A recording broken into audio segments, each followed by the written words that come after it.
1885, the Southern League was born. It was on February 11th in Atlanta, Georgia that the first professional baseball league would commence. The Southern League's first president was Henry Grady, a man who is more commonly known for his speech on the New South in 1886. The Southern League would start off the 1885 season with 8 new ball teams, which include Birmingham, Atlantas, the Augusta Browns, Chattanooga Lookouts, Columbus Stars, Macon, the Memphis Reds, and the Nashville Americans. Real quick, I'd just like to throw out there that the Chattanooga Lookouts have one of the oldest team names dating back to this league in 1885, though they don't get to finish this season. The idea was for all the teams to play 100 games that year, but unfortunately, Birmingham, Chattanooga, and Columbus quit 2 weeks before that first season would end. That being said, Atlanta won the Southern League's first pennant in 1885. In 1886, we would have the Atlantas, the Augusta Browns, Charleston Seagulls, Chattanooga Lookouts, Macon, Memphis Grays, the Nashville Americans, and another unnamed team from Savannah, Georgia. So here we have the first 2 seasons in operation and are already having financial problems. A curse the league will never really get out of. In 1886, the Atlantas would win first place. In 1887, New Orleans Pelicans would enter the league and win the pennant. That wasn't very hard to do. Much like the previous 2 seasons, the Southern League would start off with X amount of teams and would shift around before a season finished. In 1887, they had 7 teams, but by the end of the 3rd season, they were only left with 3. Charleston, Memphis, and New Orleans. In 1887, the teams were Birmingham Ironmakers, Charleston Seagulls, the Memphis Browns, Nashville Blues, and of course, the New Orleans Pelicans. There's also the Savannah team that is nameless and mentioned in here. Things don't get any better for the newly formed league in the spring of 1888.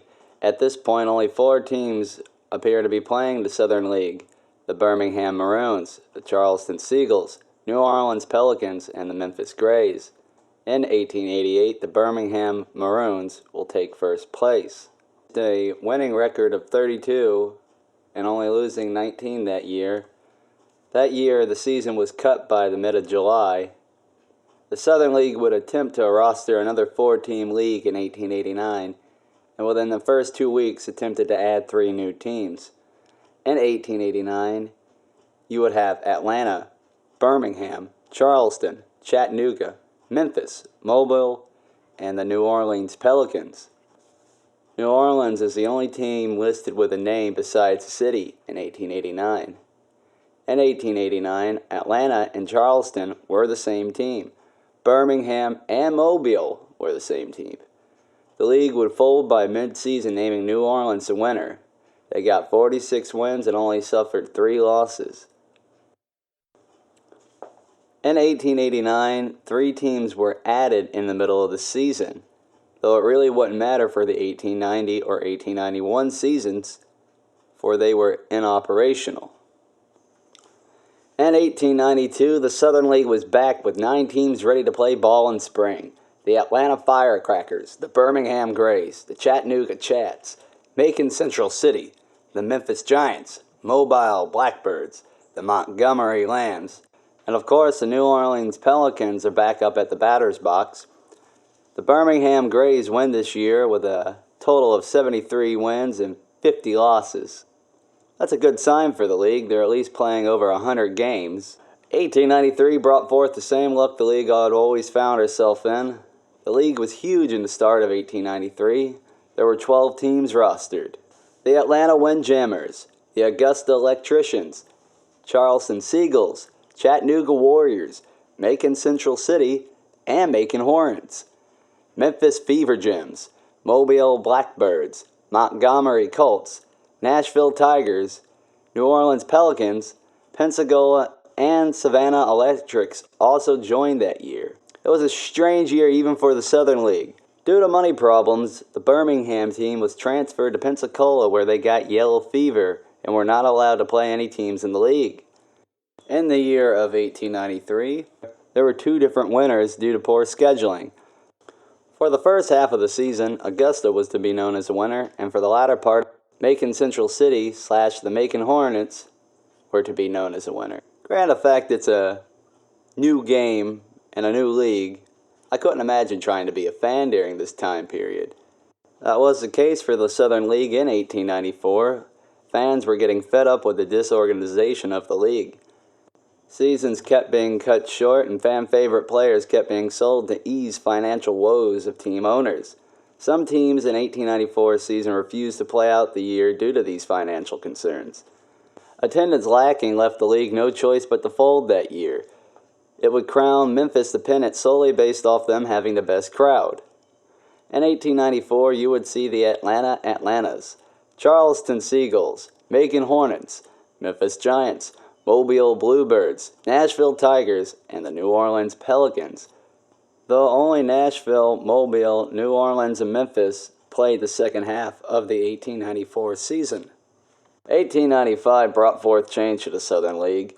Organizers got together and decided ways to cut costs. Memberships were to be given to 8 teams, though you'll find 10 teams that played the 1895 season. This is due to Chattanooga and Mobile being the same team, and Memphis being known as the Giants and Lambs. I would have stuck with Giants, but maybe that's not for me to say.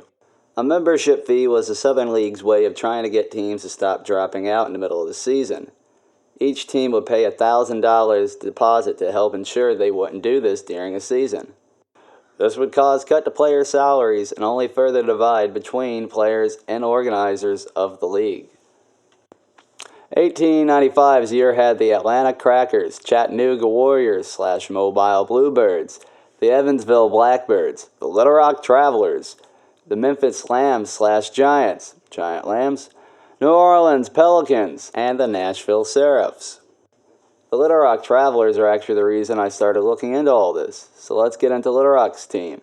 The Travs dropped out of the 1895 season on July 27th. Before calling it quits that year, the Travelers managed to get 25 wins and 47 losses in their 72-game debut. Memphis played 69 games that year before dismantling on July 23rd, 5 days prior to Little Rock leaving. The Nashville Seraphs and the Atlanta Crackers tied for first place this year. The league held a meeting August 10th to determine the winner of a game where the umpire made a bad call due to fan interference. This ruling led Nashville's winning percentage to be .67 and Atlanta's to fall to .667. Atlanta was only 3 games behind Nashville, with the same amount of losses. Nashville appears to have played more games that year than Atlanta. Regardless, Nashville would be called the pennant winner of 1895. 1896 shows New Orleans winning 67 and losing 30. They'd go on to win a 3rd pennant, allowing them to have more pennant wins in the original Southern League than any other team. This is most likely due to New Orleans having the most consistent team in those days. That might better your chances. In 1896, you had the Atlanta Crackers, Birmingham Barons, Columbus Babies / River Snipes, and of course our 1896 league champs for the 3rd time, the New Orleans Pelicans. If you weren't able to tell, there were only 4 teams playing in the 1896 season. The Southern League would not play in 1897 due to financial problems. Welcome to 1898. Fear not, it's a new year and a new way to end a season early. It's July 4th in 1898 and the league is already done for the year. Augusta manages to take home the pennant this year with 20 wins and 8 losses. In 1898, you would have seen the Atlanta Colts, Augusta, Birmingham Reds, Charleston Seagulls, Mobile Blackbirds, Montgomery Senators, and the New Orleans Pelicans. Congratulations if you made it this far. It's 1899 and the last year the Southern League will have any play. Let's take a look at who we have on the lineup. In 1899, you had the Dallas Steers, the Mobile Blackbirds, Shreveport Tigers, Montgomery Senators, and the New Orleans Pelicans.